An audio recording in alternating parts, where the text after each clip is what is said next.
Hi, it's Hope and welcome to the video. This is going to be my May end of month wrap up and stats. So this month was a lot. If you want to see the first, I think it's 12 books that I read this month, check out my mid-month wrap up, which I will have linked in the iCard and in the description.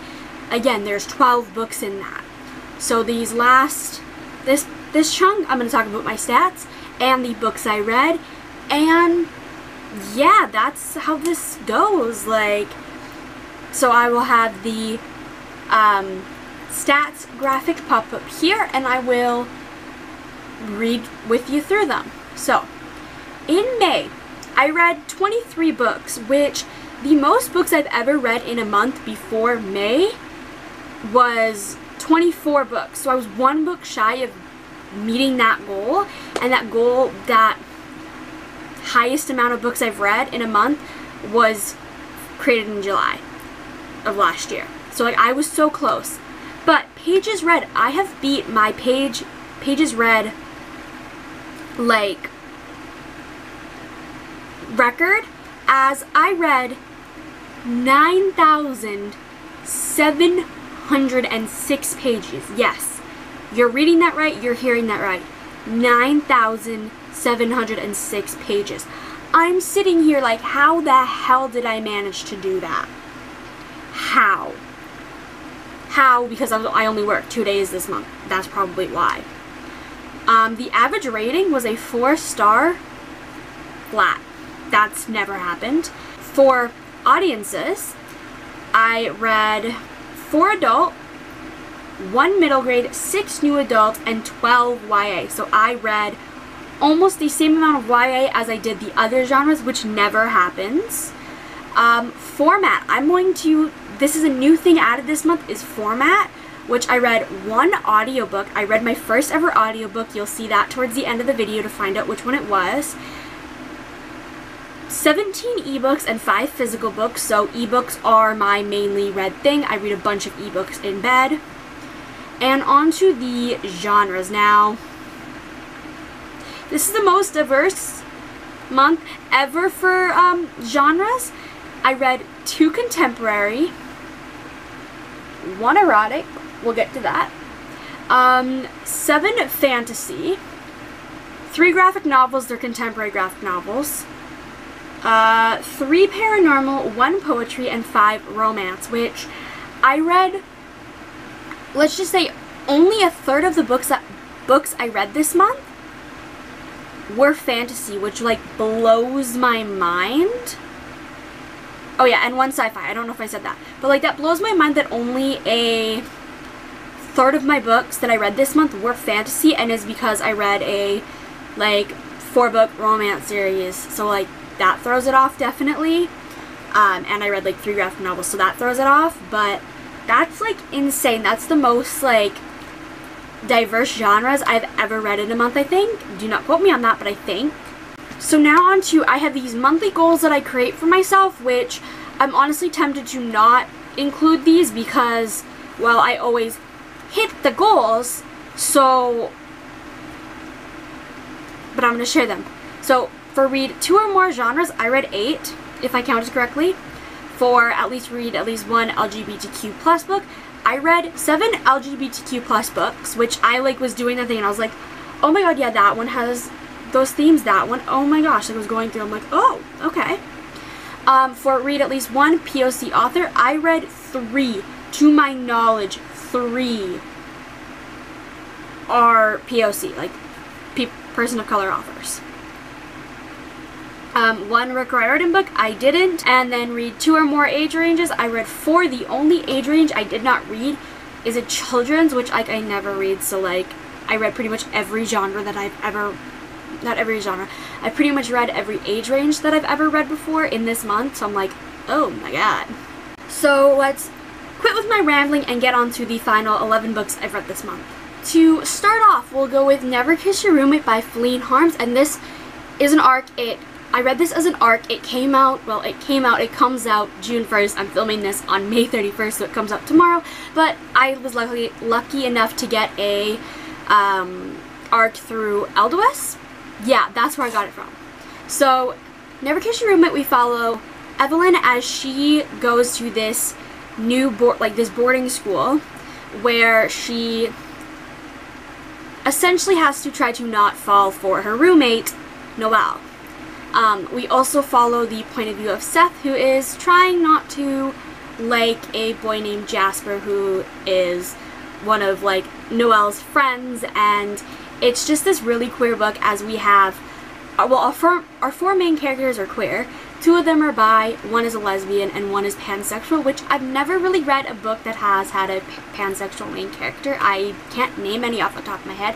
I probably have, but like, you get what I'm saying. And this is just a fun, cute boarding school romance with the hint that there is this like thing called the Chitter Chatter, which is almost like a gossip blog, and this gossip blog ends up bringing something up from Noelle's past that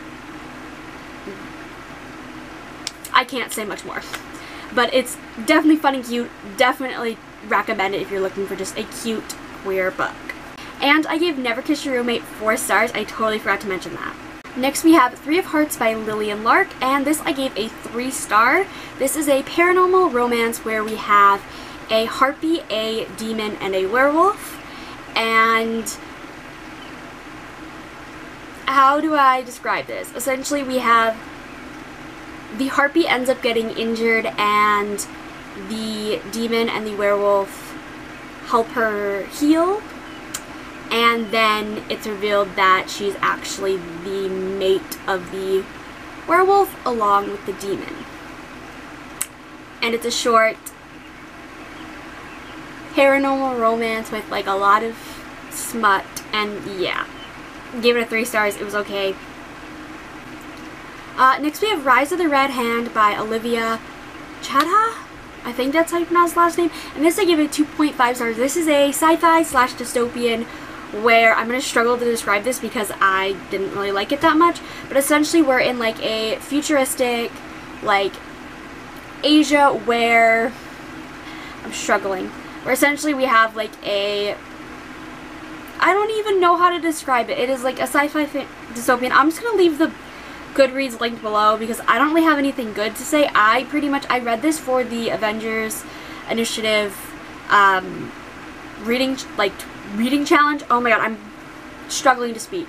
But I read it for that, and this is one that I was like this close to DNFing.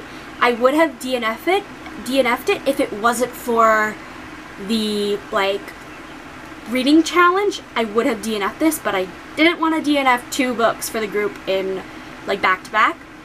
But I didn't like any of the characters. The plot's alright.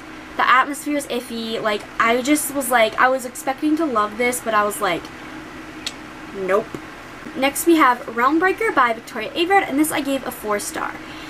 Essentially in this we follow these group of characters who have to essentially try to save the world. After one of our main characters' father attempts to destroy it but dies in the process.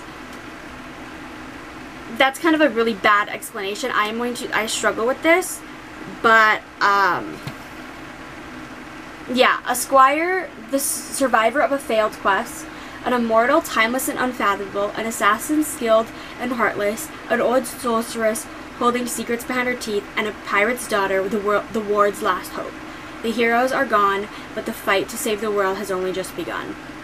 That's the thing on the back. But this, I really liked it. This did take me a long time to read because of how dense it is.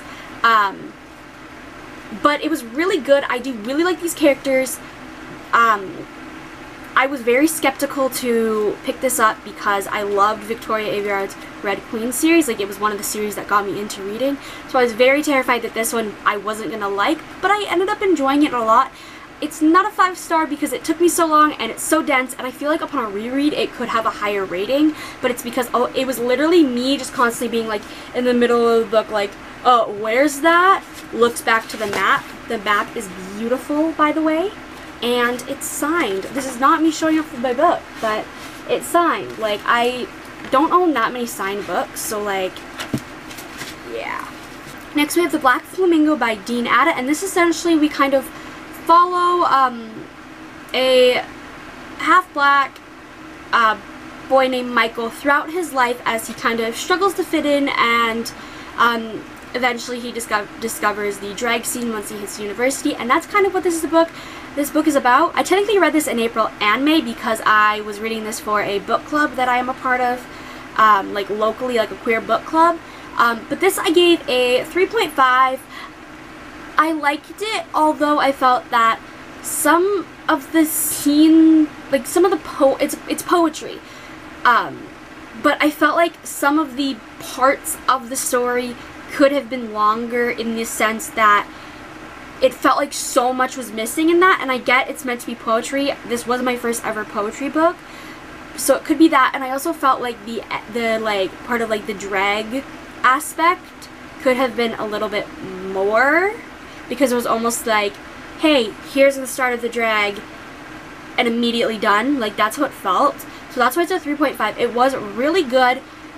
I definitely get why people like it. I just don't think it was for me. I don't think poetry is for me. But it was still good. Next we have The Infinite Moment of Us by Myracle, and this we follow Ren, who has always followed her parents' plan for her. But as the graduation nears, she starts to deviate that path that her parents have set out for her, and maybe ends up getting a relationship in the process. Charlie has liked Ren for years, but he doesn't think that he is worth her time, worth her attention. But when an event happens and their two paths cross after graduation, a romance springs, and that's where it is. This is a cute summer romance that took me like less than a day to read. The characters they're not great. I gave this a 4-star. It was definitely a quick, fun read. We do a topic that we talk about that I love is we talk about sex in this book, and about characters' first times and characters' first relationships and all of that. And this also does talk about a little bit about the foster care system, because Charlie is a like foster child. What else? And this is just kind of a book about finding yourself, finding your path while struggling in the process, and all of that. And this is definitely one that I feel like I'll reread if I ever just want a really cute romance. Next we have The Final Empire by Brandon Sanderson, and I'm going to struggle to describe this because even though I've read it, it's still very hard to explain. Essentially, we are in a world where the evil person won, and we have these people that are allomancers, which means that they can use a metal and take its advantages and essentially have like powers. We also have Mistborn, who are somebody that can use all of the metals that allomancers can, but at once. And essentially we have our two main characters, Vin and Kelsier, as they try to take down the Lord Ruler, and that's a very bad description. I loved this book though. I gave it a 5-star. It's like I gave it a 5-star, but I can't describe the book. Like what? But I loved this. This was a 5-star prediction, and it was a 5 stars. I love these characters. The world is so great. I'm so excited to read The Well of Ascension. I'm hoping that I can read it in June, if not, definitely July. This was my first ever Brandon Sanderson book, and I'm glad it was. I really loved the writing. I literally binged the last 30%. I was like, I'm gonna read the last, like 15%, and then I'll read the other 15% tomorrow. Nope, I read all 30% at the end. I laughed. I ended up crying. I ended up so confused, but in a good way. And even as the ending of The Final Empire happened, I was like, I need to continue this series. Like, this is a series that I need to continue ASAP. Next we have Lilac by B.B. Reid, and this is a like a romance book, like a reverse harem romance. I give it 4 stars. Essentially we follow Braxton Fawn, who ends up joining a kind of, I think it's like a rock band, called Bound after their guitarist dies.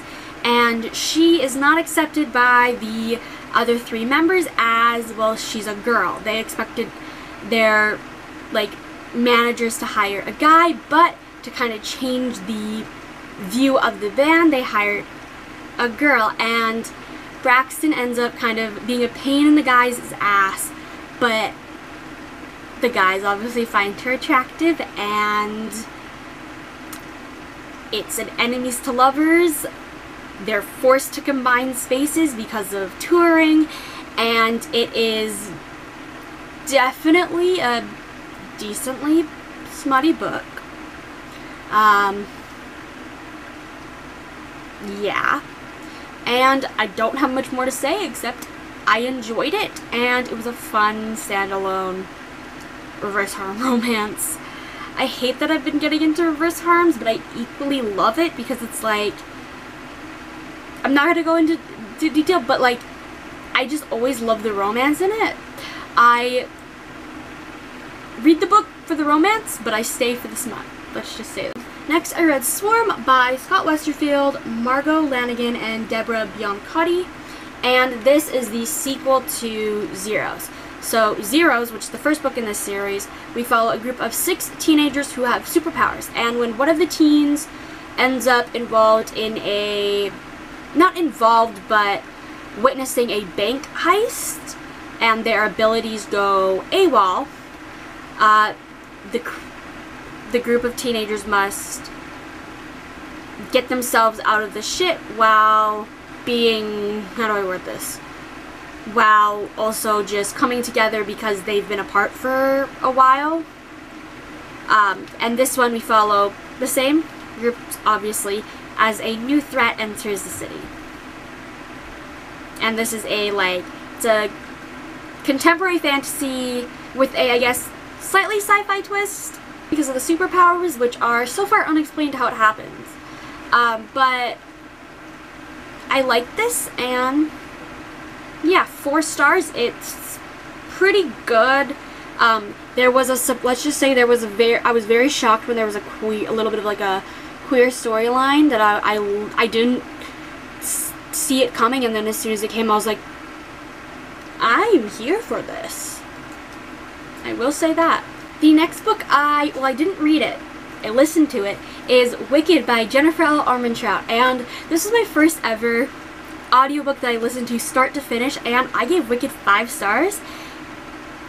And this essentially we follow Ivy Morgan, who is a part of the Order, and the Order is essentially a group of people that hunt fae.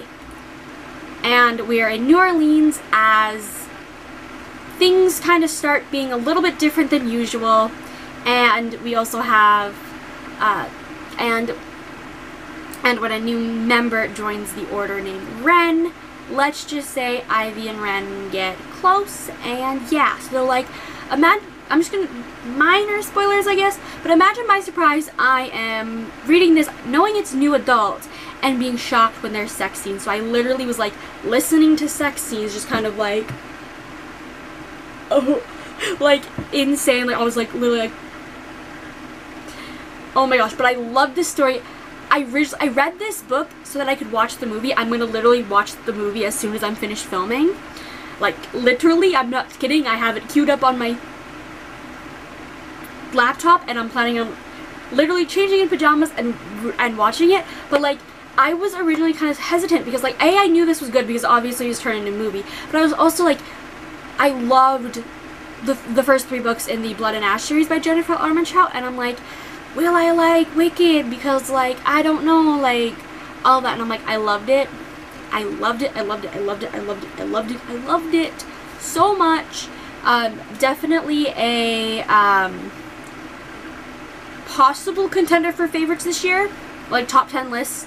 And I plan on getting the audiobooks. I got the audiobooks for my library, and they have the next 2 books in the series, so I plan on for sure, hopefully in June, listening to the audiobooks of book 2, Torn, and then book 3, I Don't Want to Flip You Off, Brave. So I'm planning on listening to those in June, but we'll have to see.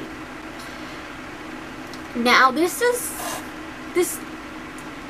next book I honestly debated even including in the video because it is the weirdest, most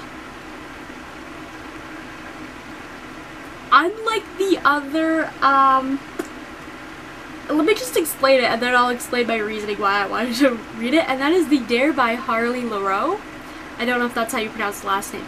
But this is essentially a erotic novella. It's only 107 pages long. We have Jessica, who goes to this Halloween party, I think it's like the year after she graduates, and she ends up, because of a dare, being the slave for somebody she used to bully in high school.